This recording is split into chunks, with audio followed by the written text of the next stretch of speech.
Ladies and gentlemen, boys and girls, and beautiful people across the whole world. It's the second oh, what a disaster this introduction has been. Well, you know what? Push through. It's the second best day of the week. It's Tuesday, November 4th, 2014, and this is Day 9 Daily number 733, where we learn to be a better gamer. If you listen closely, you'll hear the crickets, the plant life of overgrowth. And oh shit! Remove this camera. Get it off here. Go away. There we go. And also you'll see that we're doing Jaedong versus Bomber today because tomorrow afternoon I drive down from sunny San Francisco, California, to Anaheim, California, for BlizzCon, where I will not only be castor and hosting dutiator, but also just general fanboy of the 8 remaining players. So for today's episode, I wanted to do one of the round of 16 matches, which was, as you might imagine, popularly voted to be Jaedong versus Bomber. And this, I think, was probably... I think this might be one of the better educational dailies, or excuse me, one of the better educational series for a daily that has existed for a long time. Jesus. Sentences are hard right now. Let me explain. Typically, with a lot of dailies, it's some education, some appreciation, some entertainment, but a lot of players are tending to do very similar styles over time. And I'm just in the mood for new, fresh, crazy, cool stuff. Now, that doesn't mean that there is not new things happening. It's just happening at a very subtle micro level where we'll see a player get 4 geysers as Terran by the 10-minute mark instead of 3, and that means something very different for someone who has early expanded in Terran vs. Protoss many, many, many times throughout the years. There's moves that have lots of meaning to people who are veterans of watching games and veterans of strategy. But there's been a distinct lack of just, this is a brand new thing, let's think about it at just a more simple surface level, and then start to see how the pieces fit together. And that's what I found delightful about the Jaedong versus Bomber series. Both players are known to be kind of unique. Bomber tends to steer more towards just unorthodox and his own thing. Jaedong does similar looking things to everyone else, but he does it with his subtle dong style.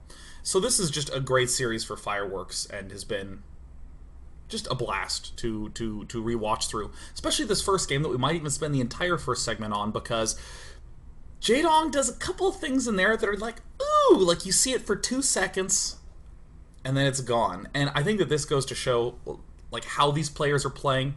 It's a mix between interesting opening build orders and just cool freeform play. I'm just doing nothing but talking about how much I enjoy it and nothing of merit. So without any further ado, let me talk about bias as a commentator. Bias is a word I don't really like that much because it implies that there's something wrong or evil going on where, you know, I like watching Jaedong and I like watching Bomber. Is there something immoral or wrong about talking about that on air? I don't necessarily think that that is the case. I think it helps to do the caster's, the commentator's job of building the storyline and the gameplay. And with that said, in the bottom left we have Jaedong, the literally best Zerg player in Brood War and StarCraft 2, who will still be #1 in my heart going into BlizzCon, and Bomber, who's great. He's also sponsored by Red Bull, which is not on his tag, but it is on his hat. Unbiased enough? Did I remove the bias from the situation? I think I did. Ooh. Now, Bomber is a player who you will note. Actually, let me just take a look at what these players are working with. Overgrowth is a map that has the notoriously flat center. On many maps, there's a ramp right here, so you have a high ground here. Nope, all the same ground. It's all flat. It's all level 1 terrain. So, most of the time, we see in this matchup Terran players going for the infamous Fast Factory to try to get the Hellions up, and then they do something else. Everyone gets 4 to 6 Hellions, like everybody. There's nothing outside that. And that's fine. Deviating from standard is often dangerous because it's bad. But we're going to see Bomber deviate from standard very much so in this game. So we have to ask ourselves, whoa, what's going on here? Whoa, whoa, whoa, whoa, whoa, whoa, whoa. And this is what I really love about this. We can make a lot of sense out of what Bomber's doing, given what almost all other Terrans do. You have to have quite a lot of awareness of that, and, you know, if you're new here, just watch 5 other Terran vs. Zerg games. Will maybe take you an hour to skim through, and then you'll kind of get a sense of what I'm chatting about. Jaedong we're not going to pay terribly much attention to early game, because frankly, he does what all Zerg players do in the opening. He expands, he gets some gas, and there it is. Oops. I didn't open the infamous Trumpet M. Cool's chat. Ah, Junkie 242. Oh, hi, Jesse! And Rhino Prime. You are all the best Transformers in the whole wide world. Okay, so let's start with Bomber. Bomber's going for Barracks first with no gas. Typically, we see a Terran player go for Reaper. Why? Close positions, a very easy scout here, and we can just apply a little bit of pressure. We can scout in many different ways, and we can apply pressure. No reason not to go for a Reaper. It's a great... oh, also, Reaper is super inexpensive on minerals. We love that. Gives us all the extra minerals in the whole wide world to build command centers. But Bomber's going for Barracks first. Typically, players in this matchup will go command center first. On this map, a lot of people love to go Barracks first because they can lift, float here, and kill off this Overlord. See where the Dong is headed? Do you have your eye on the Dong? Are you a veteran Dong watcher? Then you've seen this a million times before. SCV that built the barracks is going to go ahead and mine himself some minerals and then just carry it around with him, much like me when I was 17.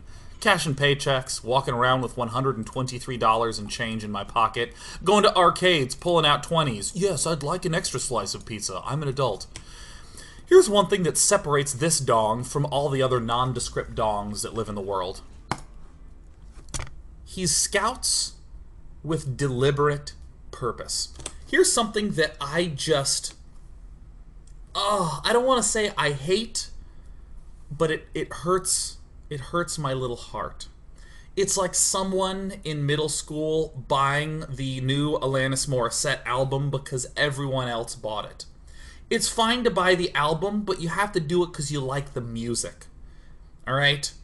And it's okay not to buy it if you like different music, but don't just do it because everyone else does it. That is what we have going on. Yeah, that's right. I'm from an era of Alanis Morissette. Most people are like, who?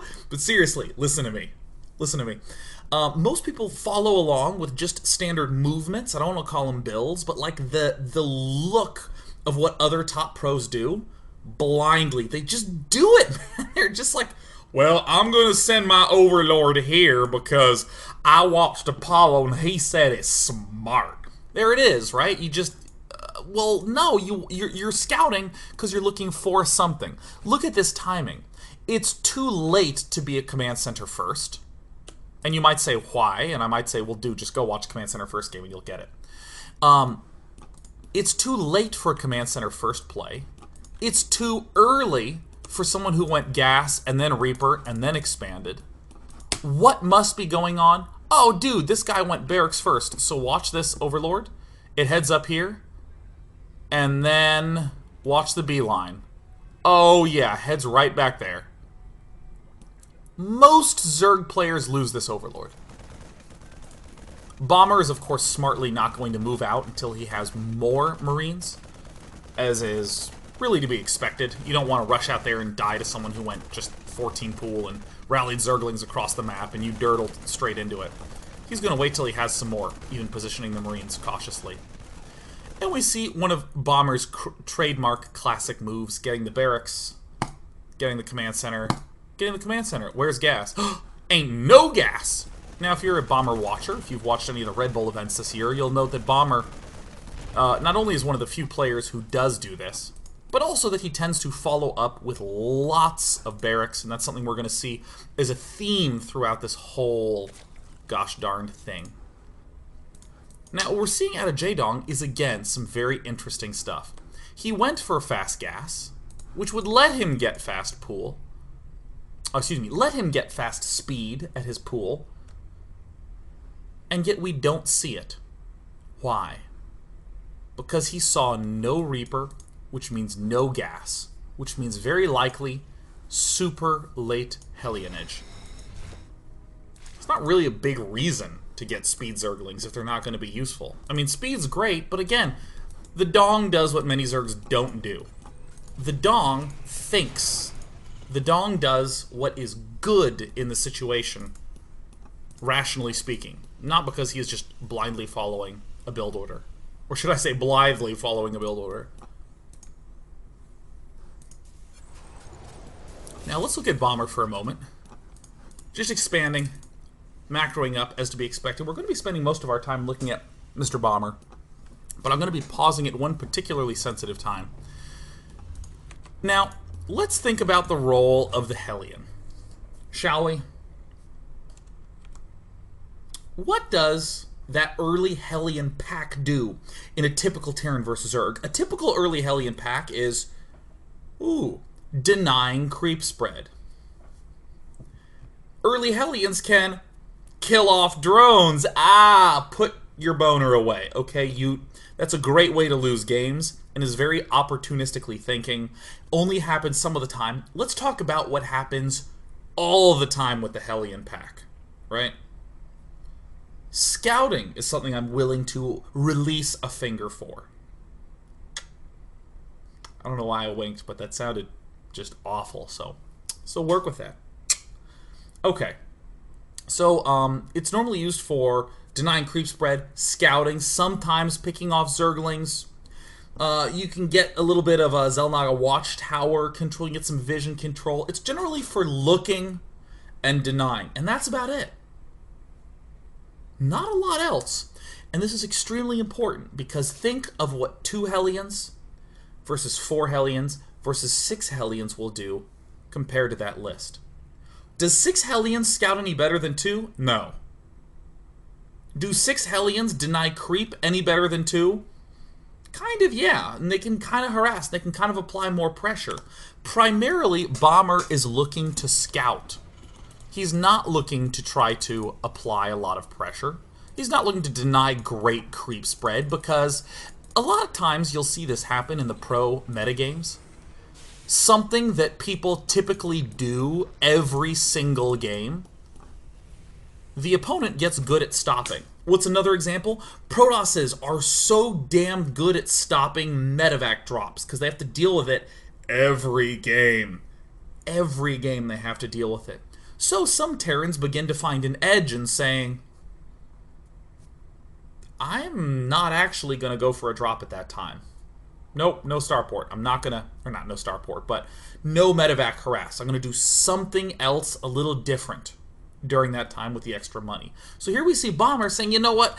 Zergs are so good at building queens to deflect Hellions, to continue to creep spread, that I'm just going to get some late Hellions. I'm not going to worry about trying to deny creep spread because I can't do that anyways.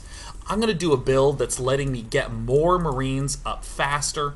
Look at how early this stim is. It's at 6:30. We're going to see some double engineering bay action come down. That's super duper early as well. And a lot of this early command center and early double barracks is gained because this factory is so late. Now, while all this was going on, is perhaps my favorite moment in the whole wide world. In the whole world. Bomber has detected a barracks first. He even saw 4 Marines up here, so he is aware that there has been a barracks non-stop producing Marines, as opposed to building add-ons. So watch what Bomber does. For one, he doesn't get speed, as we talked about. Alright, I got my finger on the P key. We're going to see this now. Oh, yeah. Do you see this? This is something that most people just never even consider because the cool kids, the build order kids, don't get it. It's pneumatized carapace. It's the Overlord speed upgrade. He has said, yeah, you're probably not going Hellions fast. You might be going for Blue Flame Hellion. I don't know. I'm confused. I'm going to get the carapace. You could also be going super heavy Marines. I don't know. A few seconds later, Bomber thinks better of it. Just gets another geyser. evolution chamber layer tech before getting the expansion. Bomber is looking weird, so Jaedong is suspect. Roach Warren, one evolution chamber, not double evo chamber. And I think most interestingly of all, we see Jaedong even hedge this move. Watch this. We're going to stare at this evolution chamber for a moment. And what does Jaedong get? Carapace. He doesn't get the range upgrade. Because range is good exclusively for roaches.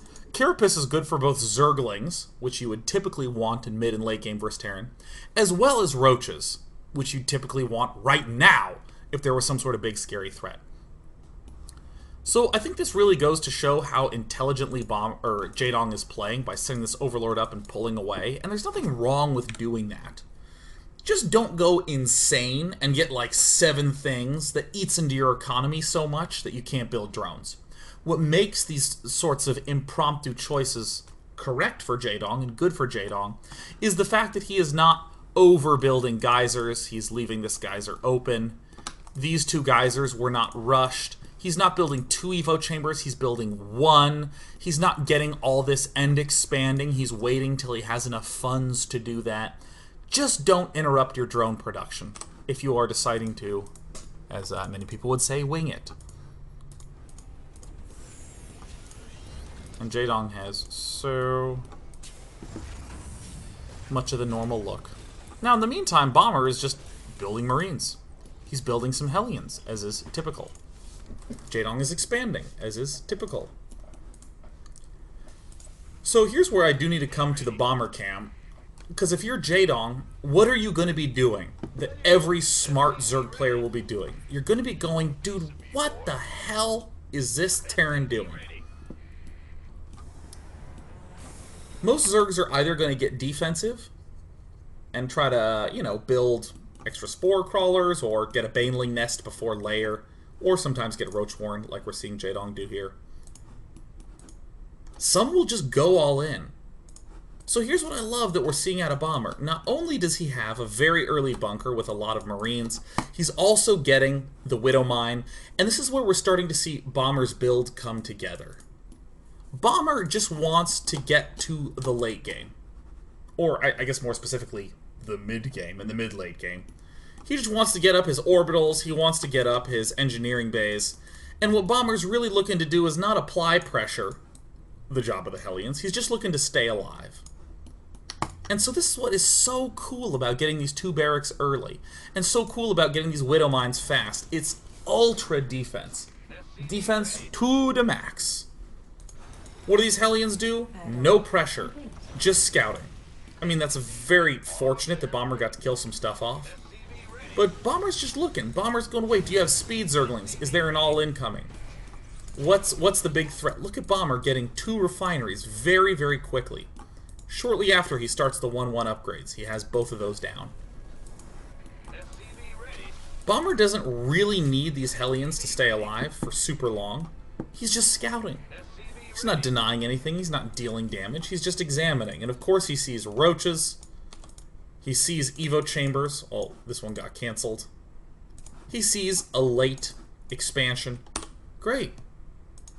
Now look at these guys. They're just going to pull back and go to a watchtower. Bomber don't give a damn. And in the meantime, Bomber is just going absolutely barracks crazy. So many barracks. All barracks all the time. And because Bomber saw roaches, he's just going to build an extra bunker. Typically, we might see this just be supply depots and that kind of thing. And by typically, I mean most other players.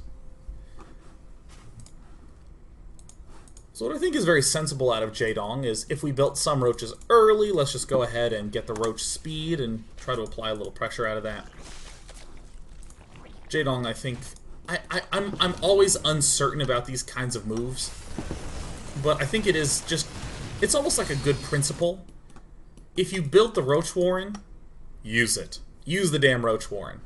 Especially while you're looking to do a transition. Do a little attack with the opening structure you did. And of course we see Jaedong backing up, getting all of the usual things that he would get. Here's one of the only flubs that we see out of Bomber this game. This 1-1 finishes, and it takes him a long time to get it started, like almost a full minute.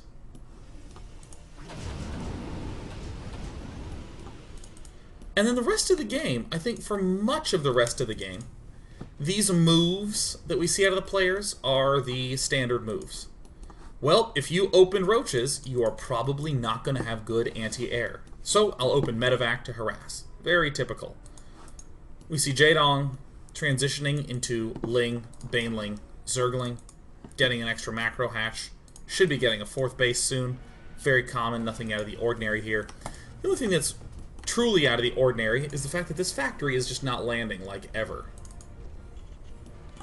Remember what I said about these upgrades? Notice how this one is a little late. This one is not even present.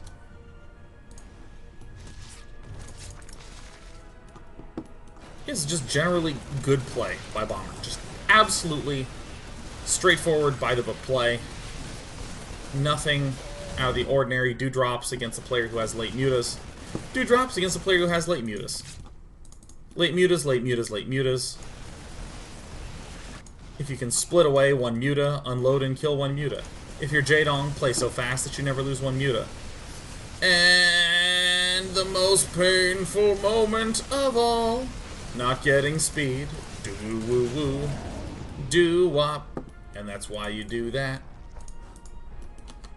Anytime you're attacking, just take your expansion. Very straightforward play. Yeah, but I find this to be very, very atypical. The mass bio play. And you'll note there's one tech lab. Just one. It's all Marines. This is a little more understandable if you get an insanely early pair of engineering bays. I mean, if you're going late engineering bay, probably don't go mass bio, because it's just not good value for your dollar investment. But when you have very early double engineering bay, yeah, just go mass bio. Hold that A button. Turn your repeat rate to max. Look at that. 4 reactors. Not a lot of tech labs. Just 1, 2. This is a reactor. This is a reactor. This is a reactor. This is a reactor. And what's so great about that early double engineering bay is that you don't actually have to do much until you get 2-2. And 2-2's done fast as hell. So fast. So what do you do as Jaedong? You're starting 13-minute Zergling speed, which is a little bit late. I don't actually have the hotkeys for this next move, so I wish I could explain a little better. But instead it's just going to be a marvel to behold. Bomber is scouting with his factory like a badass. Notice how these Marines aren't moving until they're real close to 2-2. I mean, you don't actually have to be that sophisticated in a lot of ways. I mean, macroing really well, microing really well. These are all fine and dandy maneuvers, but, you know, let's be honest. If you just have patience and you wait till 2-2, good things happen. So this, I think, is just a smart move from Jaedong's perspective. We're going to watch him first. If you're real worried that you are behind, or if you are missing some critical pieces, counterattacks are your friend. Even counterattacks where you take some losses back home, this attack goes well for Bomber. I think can be worth it. I think this is something that we'll see out of Jaedong pretty much since the dawn of time. He's willing to do these really cool counterattacks to get potentially big edges, and then he just micros and controls and decision makes so well he can hold off this force, and great, now he's at 3 base versus 2 base. Whoop-de-doo! But I will come back to before this attack and look at it from the global perspective. For one, the creep spread from Jaedong was a little bit too... I guess it just assumed too strongly that Terrans go here. A lot of Terran players are taking this third these days. So I really think more creep tumors need to go to the right to account for this. I mean, there certainly should be creep tumors coming this way, but I mean, I think to have all 5 here is hurting Jaedong because he just doesn't have the visibility to the right. Now, I'm gonna show this, and I'm gonna talk about it, but we're gonna see the reason why Bomber is allowed to go only bio. Alright. So he does the thing that most people do. He spreads out a little bit. He's on creep. What do? This looks bad. Bomber would traditionally be called soon to be dead, I guess.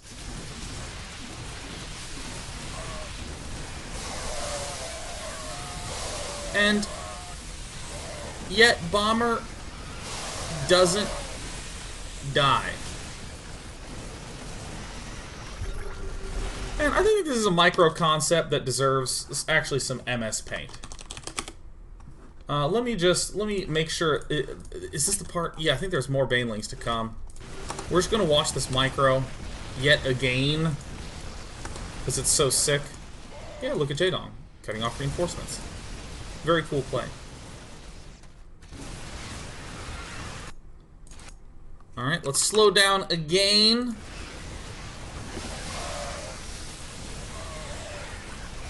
Okay, this is the perfect battle for this. Okay. God dang. So now you see why Bomber's allowed to go mass bio, right? Okay, here is the first rule of micro that is, I think, intuitive enough, and unfortunately doesn't require MS Paint.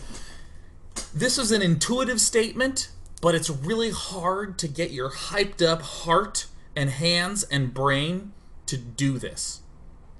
If you are microing an army, there should be as few units moving as possible. You want to maximize the number of units that are standing there shooting, and you want to minimize the number of units that are running all over the fucking place, microing and looking cool.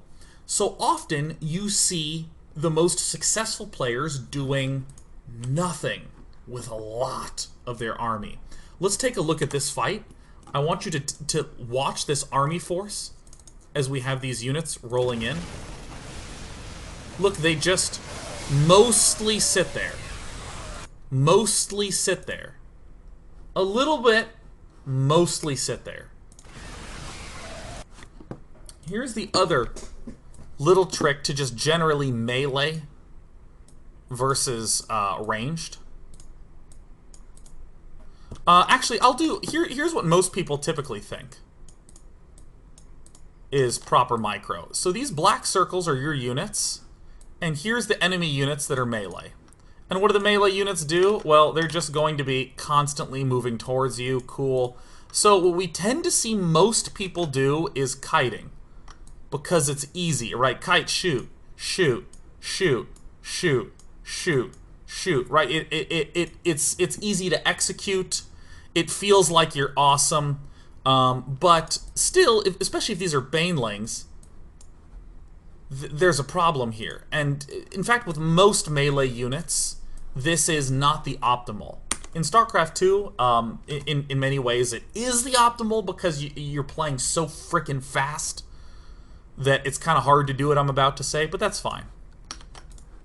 Still makes it reasonable to talk about. Here is the optimal shape of you, the black ranged units, versus the melee units. This is the optimal shape, because no matter what direction these things go in, first of all, it looks like a penis. So let me be a little careful with drawing shapes like this. You know what, let's draw a third one.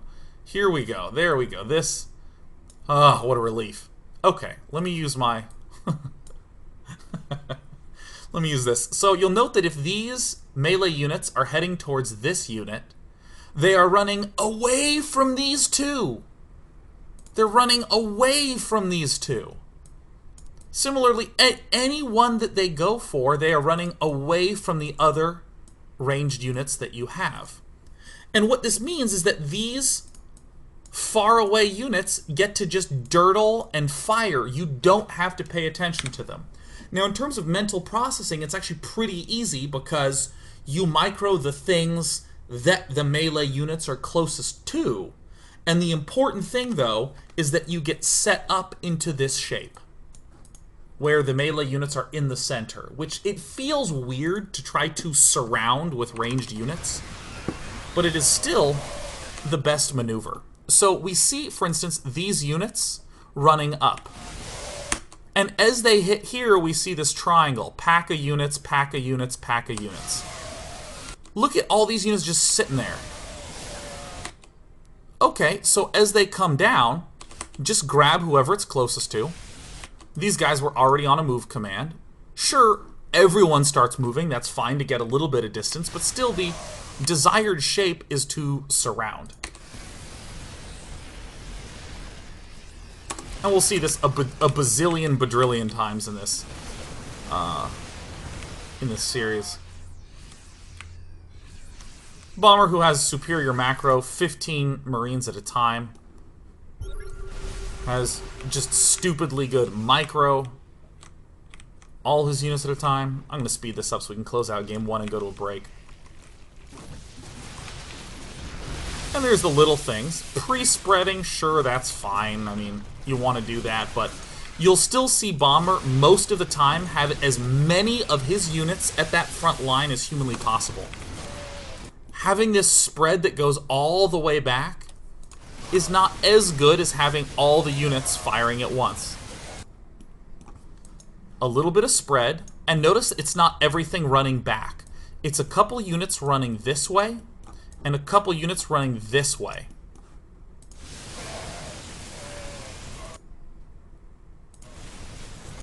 And in every single case, you'll see that these banelings wind up in the center as desired.